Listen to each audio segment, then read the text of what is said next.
Je vais vous présenter le mode opératoire pour réaliser ce mug avec le cloisonné noir de porcelaine 150 et les couleurs appliquées en aplat. Vous pouvez travailler sur support émaillé comme ceci, de la faïence à la porcelaine. L'important c'est d'avoir un support bien propre et bien sec. Avec quel produit nous allons travailler? Eh bien, dans un premier temps, avec le feutre fugace, qui lui s'efface à l'eau. Quel que soit le support utilisé, vous retirez les traces du feutre avec de l'eau. Très pratique. Ensuite, on va tracer avec le cloisonné porcelaine 150 les espaces pour poser la couleur. Et ensuite, on utilisera les couleurs appliquées au pinceau dans ces espaces. À présent, on trace le décor directement. Voilà, le cloisonné. Donc il est équipé d'une canule, mais vous voyez qu'il a un opercule, il faut bien sûr penser à le percer. Donc on peut le faire avec la canule, comme ceci. Voilà. Avant de démarrer sur l'objet, toujours je fais un essai, voilà, sur un papier. Voilà, vous voyez que j'ai un fil régulier.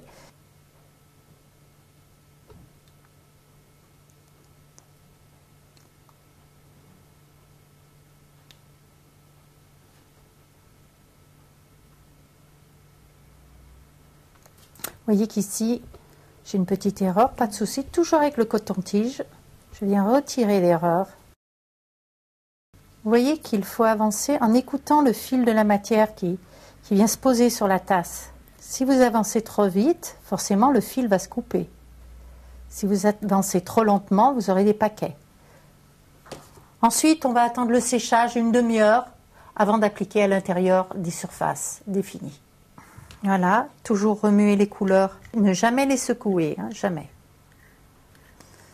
Si on les secoue, on crée des bulles et ensuite on risque d'être gêné lors de l'application.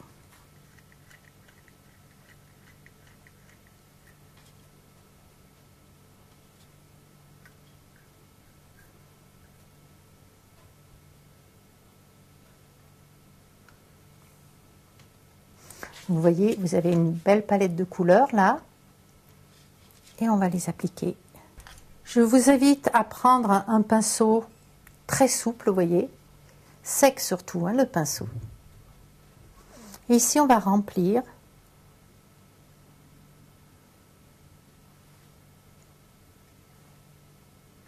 l'espace défini. Je passe à la couleur suivante. Je ne rajoute jamais d'eau dans les couleurs. Cependant, je lave les pinceaux à l'eau et surtout,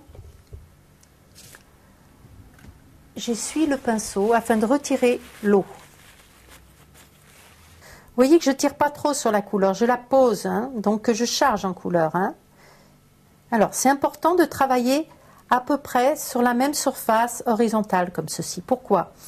Parce qu'en fait, si je tourne mon mug, si je le tourne beaucoup, les couleurs vont tomber parce que j'ai largement chargé.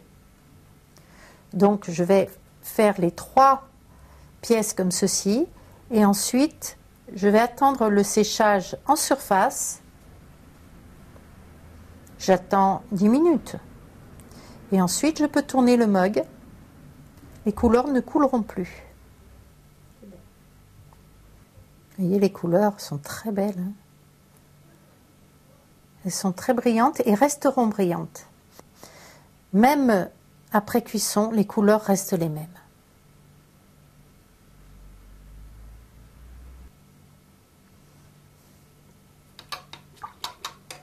Voilà.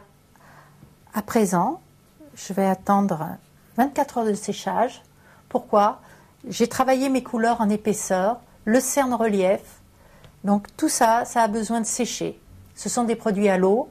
Donc il faut vraiment qu'ils soient sans eau lorsqu'on va les mettre à cuire à 150 degrés. Sinon, vous avez le phénomène de bullage. À présent, mes couleurs sont bien sèches. Je vais pouvoir faire cuire mon mug.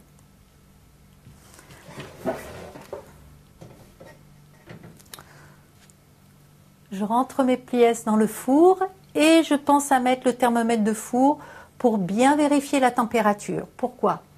Si la température de mon four est trop élevée, les couleurs risquent de changer.